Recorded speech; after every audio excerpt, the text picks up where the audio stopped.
Communication. What exactly is communication? Many people have many different views on communication, but it has to be understood that communication is much more than the language. It is a transfer of message from a sender to a receiver, with the receiver understanding the message. This transfer of message may or may not involve words, written or oral. This has to be understood. Communication is a total response in which the whole personality partakes in the exchange process.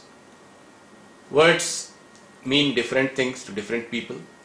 The initiation of a message provides no assurance that it has been received, and that is why it is very important to understand that message must be received and the sender must ensure this. Communications often become distorted as they are transmitted. There are several definitions of communication.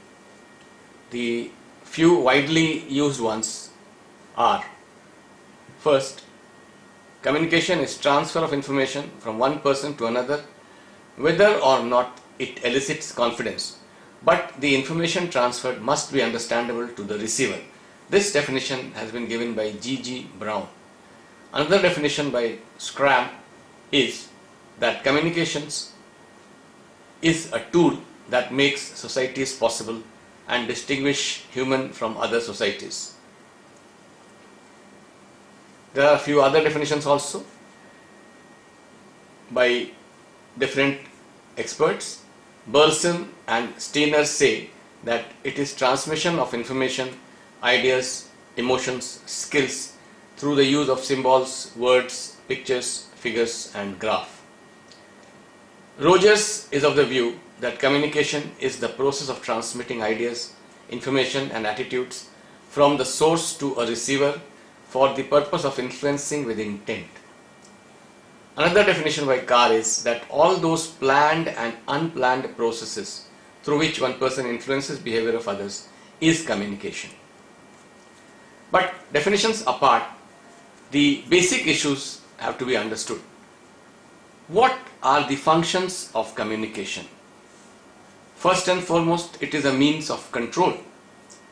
That means if managers need to give certain instructions, how do they do it? Naturally, through the process of communication. Then, if managers need to motivate, they need to do it through communication. So, it's a means of motivation also. Similarly, how do you express your emotions? Naturally, through the process of communication. So, communication is a means of emotional expression. And finally, it is also information. How can information be transmitted? Obviously, only through communication.